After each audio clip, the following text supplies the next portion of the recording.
ANC Secretary General Xoli is laying charges of criminal injury against Thuja Holdings CEO Mdwaba at the Sandton police station. Mdwaba has accused Labour Minister Thuja along with Finance Minister Enoch Godongwana and Higher Education Minister Blade Nzimande of bribery. This relates to the R5-billion UIF jobs deal where the ministers allegedly demanded 500 million rand in kickbacks. Now, Nxoli has denied the corruption allegations, the minister saying he intends to firmly address the claims which he says are false and defamatory, while Godongwana has also threatened legal action if Mdwaba does not apologize publicly. I've never had any prior specific engagement with him. Never have I talked to anybody since I came into office about any UIF deal. I know nothing about this. I was waken up by people when this man was on TV, just throwing my name and saying that the SG did this and that and that. I know Mthunzi. He's a member of the ANC. No way is Luthuli House. I'm every day there. He has never come to me to say that there is something that is happening in your name and the name of the ANC. He's never said that to me. This morning, instructed my lawyers to send a letter of demand to Mr. Mthunzi. Should he fail to retract all his malicious and defamatory statements about me, my legal team will approach our courts to compel him and seek appropriate relief.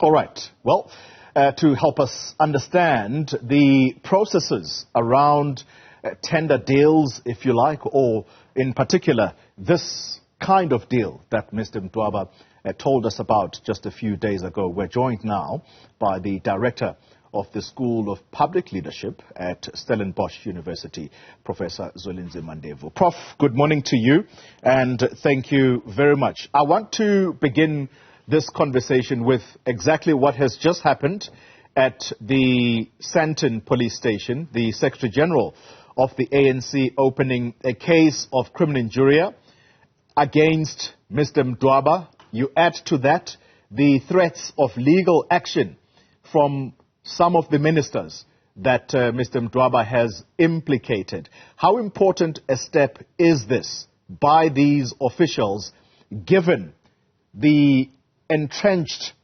corruption and pandemic in our country? Good morning, Xoli, and good morning to your listeners. We would all know that corruption is a big challenge in our country. It is a cancer that is eating not only our economy, but our fibre of society, the values of society. Therefore, any action that is taken by any public official to deflate attention from the situation that is serious of dealing with corruption would be unfortunate. So one is hoping that what you are seeing, what you have just shown us with the secretary of the ruling party laying in criminal charges would be sincerely to clear his name, would be sincerely to address this issue and ensuring that the truth comes out. If there's anything other than that, it would really be unfortunate. It is also incumbent upon people in South Africa, people of Mr. Mdwaba's standing, to also avoid as much as possible to actually deal with these issues via newspapers rather than going to law enforcement officers or institutions and ensuring that they lay charges. I think that would help our country going forward. And I'm glad that you've brought up that step because it is exactly the line of question I took with Mr. Mdwaba when he was in studio here on Tuesday, because he says he doesn't trust the police and he is not interested in going to open criminal cases for people trying to extort bribes from him. But also importantly, he didn't seem to have appetite of going to court, because that's the other avenue I asked him about. And so I was a bit dumbfounded as to, so how do you plan to make South Africans believe what you are saying? And I think that becomes even more important now, because Minister Nxoli says what he was doing here was to try and protect state funds, because not only was Mr. Mdwaba conflicted given the position he held at the time that he was also trying to secure this deal, but because of what he says is a shady past on the part of Mr. Mdwaba, having been declared a delinquent director at some point. Precisely that, Polly. The fact that anybody who might have stumbled upon information or might have been involved in something that retrospectively they realized that it was an illegal, it was solicitation of bribe, it was involvement in grand corruption that would have deflated resources that would ordinarily have came to assist our country in creating jobs, in growing the economy. And that person comes in a platform of this nature and say that he does not trust the police or the law enforcement agencies, and therefore does not trust the system to be able to deal and ventilate this issue. How else would you get to ensure that this issue is addressed if you do not follow those processes? So I think we should implore upon our people that it is important to ensure that you lay a criminal charge with the police, and you then follow up and ensure that the necessary steps are taken to follow up on this issue so that we can be able to deal with this issue. I am worried of a situation whereby we would have this issue being tackled in the media, in the public platform, and we never get to the bottom of what really happened. Who are the people that should be taken to task, and whether those people are indeed taken to task. Because if we follow this route that Mr. Mdwaba wants to follow, we would not be able to do that. It could also mean that Mr. Mdwaba has realized that now this process is no longer in his favor and is willing to spill the beans, which is good. We need him to then go to the police and do the right thing. So let's then get into, at least, Professor, what I would want to believe is a process that would have ensued, which has now gotten Mr. Mdwaba to be as angry as he is about this matter, but not forgetting the allegations that he is making. Because I asked him about the establishment of the company and whether this was a specially built company in order to try and secure this deal. So let's just take a listen to him for a moment. Thuja Capital No was registered in about 2019. Thuja Holdings was registered in December. I think that's why, for me, it's important to understand those two, right? And why register it in December? It was registered actually, I think, about a week to 10 days before the signed deal. Mm-hmm. And the rationale behind this is quite simple. The plan originally was to list a SPAC, a special purpose acquisition company. But the more we talked to people, especially the people who would match the funds we are getting, because the 5 billion in South Africa is actually a seed capital. I think maybe let's also stress that. Right. I've got friends all over the world that want to match this funding, who actually are shocked that we're still playing little games when they are ready to bring money to South Africa. Professor Ndevu, there is Mr. Mdwaba not mincing his words, that this was a special vehicle that was put together in order to secure these funds so that he can go and create jobs, I suppose, on behalf of government. Have you ever heard something like this before, where someone comes and says, I started the company specifically because there was a contract that was going to come out and we needed to tailor this in order to make sure that this vehicle does suit whatever the agenda of those who will be issuing monies is concerned? Talk to us, Professor, about this company which would not have existed and simply was put together quickly in order to try and secure these funds. Is that something that you think is normal? Well, it is not something extraordinary to create special venture entities, depending on the work that skill set that you require, the resources that might be required. That it normally happens a lot, especially when government has issued a request for proposal, a request for qualification, and so forth and so forth. That is something that happens. But what then is a challenge in this instance is the timing of the establishment of this special venture. The fact that at that time it was long, the call was long issued at the time that the special venture was created. Therefore, one is asking a question between when the call was issued and the time when the special venture was created, because it was a few weeks before a decision is taken by government. What has happened then in between? It might be that there was this negotiation that Mr. Mdwaba is talking about. Why has he not reported these issues at that time when he was engaging with the so-called middlemen that he's talking about? Yeah. Why is it only see it fit now to report on these issues? I think that we must also take to task. While we take to task those who have initiated these particular purported dealings and all of that, we must also be able to take Mr. Mdwaba to task as well as to why at this point in time, when he's informed that this process should no longer go forward, that it comes forward. So the issue of special ventures are not something that is extraordinary, are things that do happen.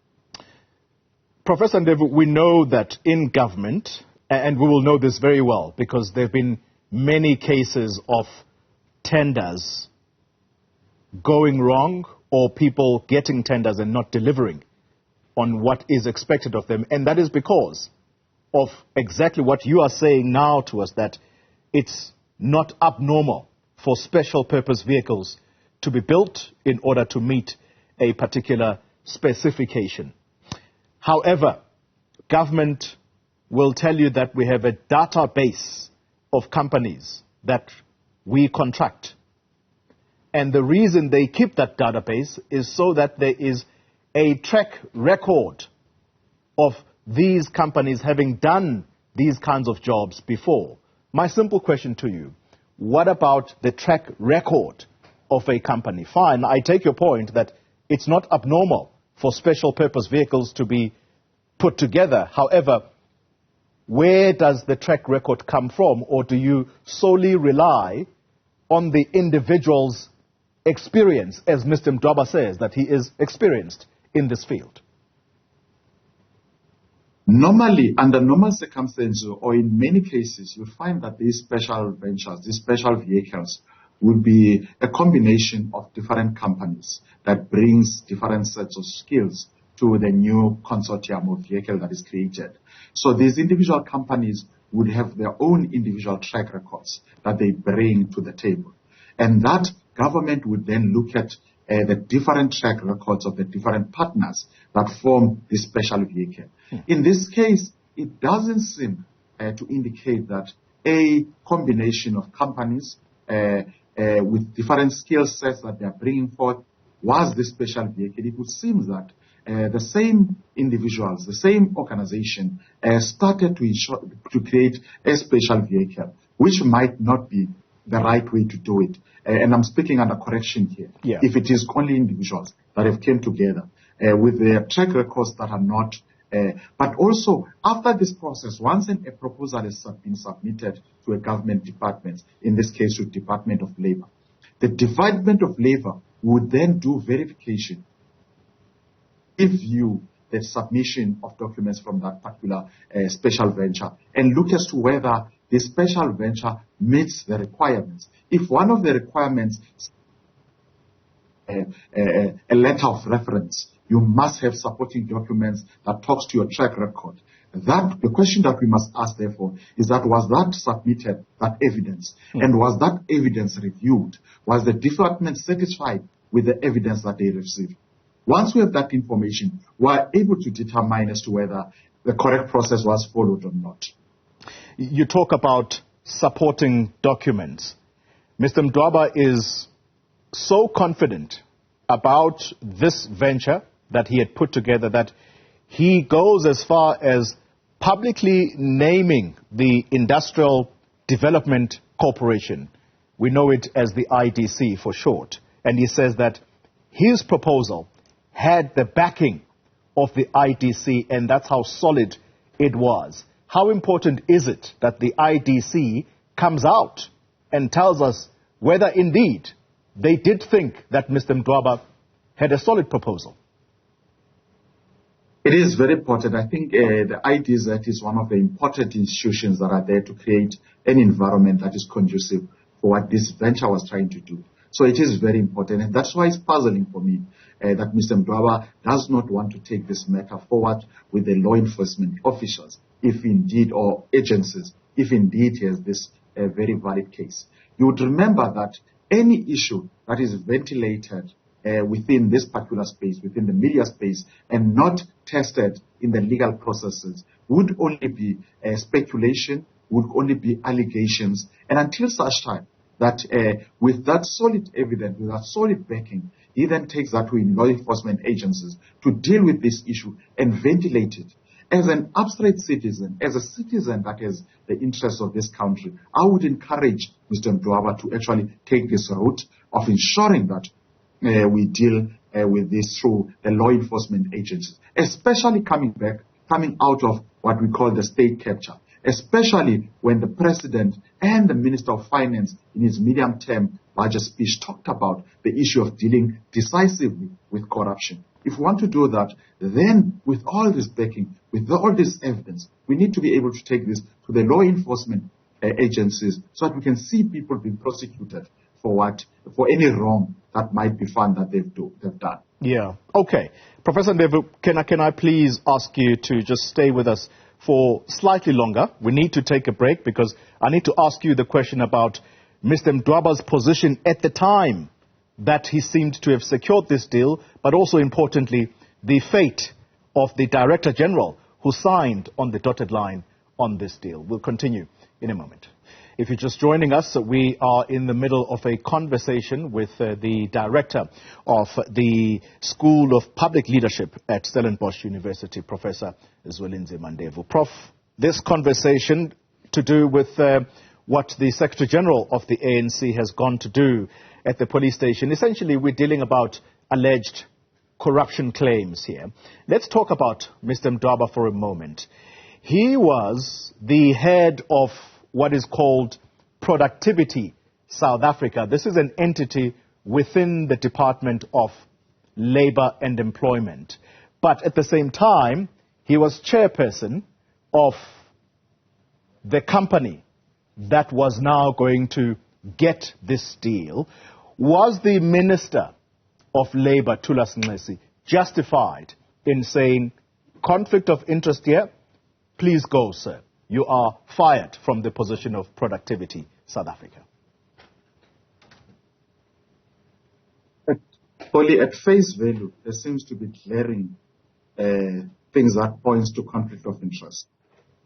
Entity is under the Department of Labour. Therefore, you have an entity of government and you have a person that has been charged with the responsibility of looking or responsibility of managing its oversight as a responsibility of that individual, as a chairperson of that entity of government, now wanting to do this. At that point in time, there's clearly glaring issues of conflict of interest. What we expect, therefore, in that instance, is that a person must declare his conflict of interest. That must be dealt with internally on how we manage that. It would seem that that declaration was never done. And therefore, the minister, at face value, I'm saying this at face value without any real effects at me, the minister would have then taken the decision to say that there is clearly conflict of interest. This would put government in a position that is unattainable. We therefore have to do something about it. And in that instance, but I know that there is an ongoing court case around it. Mr. Mdwaba has challenged his removal in court, and the court has ruled in his favor in the preliminary. So I think we would have to watch the space when facts do come out around the issue. Yeah, and that is exactly what we are looking for. What about the position of the Director General, Thobile Lamati? He has since resigned on the back of appending his signature to this deal. Again, do you think that he did this of his own accord, or was it pushed, and does it justify his departure, therefore? I will take it that he has done this out of his own accord. He has looked at this process and felt that with hindsight, he could have done things differently, took the right decision to then resign from that position, to say, I acknowledge that had I had more information or had I applied my mind better, I would have taken a different decision. Cautious with taking a particular decision. So I would, I don't know, I would not subscribe to the issue that I applaud him, in fact, for taking that decision, which is the correct decision. And therefore, this leads me to saying, even if Mr. Mdwaba doesn't lay a charge, the president might have a responsibility to then ask SIU to start investigating this issue and find out if are there any issues that would need to be looked at by law enforcement agencies if there are no criminal charges being laid by any of the parties involved. Professor Zweli Ndevu, thank you very much for your time and indeed your analysis of this situation. He is with the University of Stellenbosch.